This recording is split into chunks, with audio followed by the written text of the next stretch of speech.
Assalamu alaikum guys.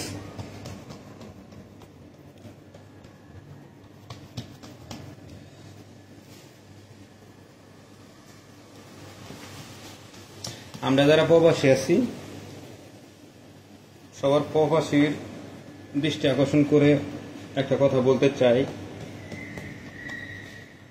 আমরা অনেকে ভুল সিদ্ধান্ত নেই, মাঝে মধ্যে আমরা মানুষ, আমরা ভুল সিদ্ধান্ত নিতেই পারি, স্বাভাবিক। আমরা মনে করি যে আমরা হয়তো হুন্ডিতে টাকা পাঠাইলে, বিকাশের মাধ্যমে টাকা পাঠাইলে সরকারের আমরা পিছনে ফেলে দিব। তবে আমরা এটা চিন্তা করি না কখনো যে আমরা যদি বিকাশে বা হুন্ডিতে টাকা পাঠাই, লসটা আমাদেরই, বাংলাদেশের জনগণের লস, বাংলাদেশের জনগণের লস, বাংলাদেশের সরকারের লস। আর জনগণের লস হইলেই সরকারের লস, সরকারের লস হইলেই জনগণের লস, আমাদের লস, জনগণের লস, আমাদের লস। আজকে বাংলাদেশের যে পরিস্থিতির কারণে আমরা অনেকেই ভুল সিদ্ধান্ত নেই যে আমরা করব, ওই টাকা বিকাশের মাধ্যমে পাঠাবো, হুন্ডির মাধ্যমে পাঠাবো। এটা আমাদের ভুল সিদ্ধান্ত। আপনি যদি বিকাশে টাকা পাঠান বা হুন্ডিতে টাকা পাঠান বা আপনি ব্যাংকে টাকা পাঠাইলে সমান পরিমাণে টাকায় আপনার যাইতেছে। হুন্ডিতেই পাঠান, বিকাশেই পাঠান, যেভাবেও পাঠান না কেন, আপনি যে কয়টা পাঠানোর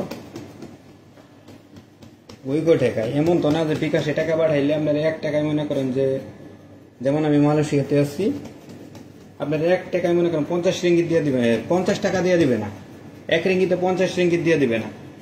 আপনি বিকাশে পাঠান, হুন্ডিতে পাঠান, যেভাবে পাঠান, 1 টাকায় মনে করেন যে হয়তো বাংলাদেশের টাকা 1 রিঙ্গিতে হয়তো আপনার 50 পয়সা, বাংলাদেশের 50 পয়সা বেশি দিবে, বড় জোর 1 টাকা। আপনি যদি হুন্ডিতে বিকাশে পাঠান, বড় জোর 1 টাকা বেশি দিবে। আর আপনি যদি ব্যাংকের মাধ্যমে টাকাটা পাঠান, আপনার সুবিধা কি? আপনি বৈধভাবে টাকা পাঠাইলেন। দ্বিতীয় কথা, আপনি জনগণের উপকার করলেন, বাংলাদেশ সরকারের উপকার করলেন। আর সরকার নিয়ে আমরা বাড়াবাড়ি করাটা আমাদের বোকামি। আজ পর্যন্ত কোন সরকারে যেহেতু খালেদা জিয়া অন্য কোন সরকারে যেহেতু শেখ হাসিনার লগে পারে নাই, আর আমরা জনগণ, সাধারণ মানুষ আমরাও পারবো না। উনার জোর যদ্দূর উনি উদ্দূর করবই, ঠিক আছে। আল্লাহ যে কয়দিন বাঁচায় রাখবে উনারে, উনি আমাদের উপর অন্যায় অত্যাচার করতেছে, করুক। এটা তো নিয়মই। একটা মুসলমান সবসময় লাঞ্ছিত হবে, ঠিক আছে, পরাজিত হবে, কষ্ট পাবে দুনিয়াতে। এটাই হলো ইসলাম। আমাদের মুহাম্মদ সাল্লাল্লাহু আলাইহি সাল্লামকে কম কষ্ট করছে এই দুনিয়াতে? কখনোই সুখ করতে পারে নাই। যদি ইচ্ছা করতো দুনিয়ার সবচেয়ে বেশি সুখ সে করতে পারতো, কিন্তু সে চায় নাই বা করে নাই। তো যাই হোক, সেটা হলো বড় প্রসঙ্গ না। প্রসঙ্গ হলো যেটা, যে আমাদের ভুল সিদ্ধান্তর কারণে দেশের সরকারের কথা বাতি দিলাম, জনগণের লস কইরা লাভ কি? জনগণের লস কইরা, আজকে ধরেন আমি যে বিকাশে টাকা পাঠাইলে, আমি যে পরিমাণে টাকাটা পাঠাবো, ওই বিকাশে পাঠাইলেও যে এরকম পরিমাণে টাকা পাবো বাংলাদেশে। হুন্ডিতে পাঠাইলেও একই, ব্যাংকে পাঠাইলে হয়তো মনে করেন যে ওই 2-4-20 রিঙ্গিত বেশি লাগে। এক্সাম্পল, আমি যদি 50,000 টাকা পাঠাই, 50,000 টাকা পাঠাইলে আমার যে পরিমাণে রিঙ্গিত লাগবে, ওই পরিমাণে রিঙ্গিতটা হয়তো ব্যাংকের মাধ্যমে পাঠাইলে হয়তো 10 টাকা বেশি লাগবে, এই আর কি। আপনি যত লাখ টাকায় পাঠান, 20 টাকা হয়তো 10 থেকে 15 টাকা বেশি লাগতে পারে, এর চেয়ে বেশি রিঙ্গিত 10 থেকে 15 রিঙ্গিত বেশি লাগতে পারে, এর বেশি লাগবে না ইনশাল্লাহ। তো এটা আমাদের জনগণের মুখের দিকে তাকায় আমি সকল প্রবাসীদের অনুরোধ করি, আপনারা ব্যাংকের মাধ্যমে টাকা পাঠাবেন। আপনারা সরকারের মুখের দিকে না তাকাইলেও জনগণের মুখের দিকে তাকিয়ে আপনারা রেমিটেন্স গুলা ব্যাংকের মাধ্যমে পাঠান। কেননা আজকে যদি আপনারা জিদ করেন, কার ক্ষতি হবে? আমাদের জনগণের ক্ষতি হবে। সরকারের কিচ্ছু আসে যায় না। সরকার গেছে কালকে ঘোষণা দিছে যে আমরা যদি বেশি বাড়াবাড়ি করি, সে আবার ইন্টারনেট সবকিছু বন্ধ করে থয়ে দেবে। ঠিক আছে, ওনার সাথে বাড়া যাবে না। উনি হইলে আমাদের সরকার, উনি আমাদের দেশের প্রেসিডেন্ট। একটা প্রেসিডেন্টের লগে জনগণ কিভাবে পারে? কখনোই একটা যে কোনো রাষ্ট্রেই প্রেসিডেন্টের সাথে জনগণ কখনোই পারে না, যদি সবকিছু তার আয়ত্তে থাকে। আর আমাদের বাংলাদেশের সবকিছু হলো ওনার আয়ত্তে। পুলিশ কন, আর্মি কন, র্যাব কন, ডিবি পুলিশ কন, যত সোশ্যাল মিডিয়া, তো ওনার তো কয়ে লাভ নাই।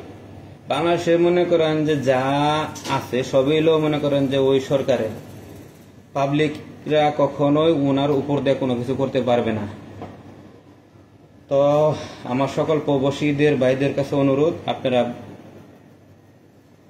ব্যাংকের মাধ্যমে টাকা পাঠান। অনেকে বলবেন যে হ্যাঁ আমি দালালি করি কিনা বা বকা দিতে পারেন কিনা, কিন্তু বিষয়গুলো একটু ভেবে দেখেন যে লস কাদের হবে? আমাদের দেশেরই তো লস। আজকে যে পরিস্থিতি হয়েছে বাংলাদেশের, এতে মনে করেন যে শুধু সরকারেরও দোষ না, দোষ জনগণেরও আছে। এক হাতে তালি বাজে না, মানুষ বলে না? ঠিক আছে, হয়তো সরকার একটা কথা বলছে, হ্যাঁ এর সমাধানও আছে। আজকে যদি আমার বাবা আমার একটা থাপড় দেয়, আমি কিন্তু আমার বাবাকে থাপড় দিতে পারবো না। হ্যাঁ হলে আমাদের দেশের সরকার, সরকার একটা ভুল কথা বলতে পারে। যেমন বাপে যদি আমার একটা শাসন করার অধিকার থাকে, হ্যাঁ আমার বাবাই যদি আমার শাসন করতে পারে, তাহলে তো সে আদরও করতে পারবে। যেহেতু দাবি, আমাদের দাবি জানানো হয়েছে, অবশ্যই একটা উদ্যোগ নিত, বা না নিলে না নিত। এতগুলা মনে করেন যে কোনো জিনিসে বাড়াবাড়ির জিনিস ভালো হয় না। হয়তো সরকারেরও আমার ধারণা যে সরকারও বুঝতে পারে নাই যে এই কথার পরবর্তীতে এরকম পরিস্থিতি হবে দেশের। যদি সে জানতো যে এই পরিস্থিতি হবে, সে নিজেও বলতো না এই ধরনের কথা, আমার ধারণা। তো যাই হোক, আমি বলতেছি না ভাইদের কাছে যে আপনারা এটা আমার কথা মানেন, এটা আমার একটা পরামর্শ মাত্র। যদি আমার পরামর্শ আপনাদের ভালো লাগে তাহলে আপনারা হয়তো মেনে নিতে পারেন। তবে আমার মতামতে এটা হলো বেটার সলিউশন, যে আমরা টাকাটা আমরা বৈধভাবে পাঠাই, এটা আমাদেরই ভালো। আমাদের ভালো কেমনে? আমাদের দেশের ভালো হবে। আজকে যে ক্ষয়ক্ষতি হয়েছে দেশের, ক্ষতিটা কাদের হয়েছে? জনগণেরই।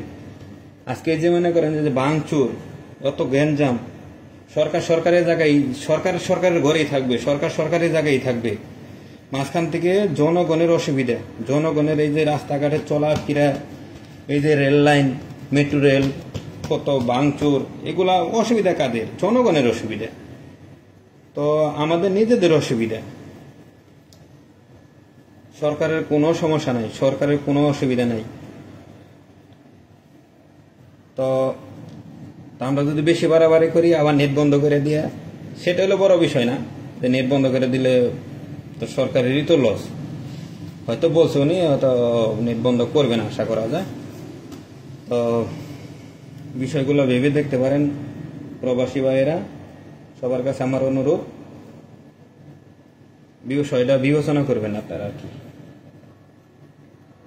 আর দয়া করে আমার কেউ গালি দিয়েন না। পরামর্শ যদি ভালো লাগে তাইলে হয়তো মানবেন, ভালো না লাগলে মানবেন না। তবে এখানে গালি দেওয়ার কোনো কিছু নেই।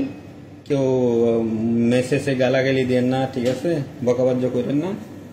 এটা আমার জাস্ট ওপেনিং শেয়ার করলাম আপনাদের সাথে, যে হ্যাঁ আমার মতামতটা আপনাদের সাথে শেয়ার করলাম।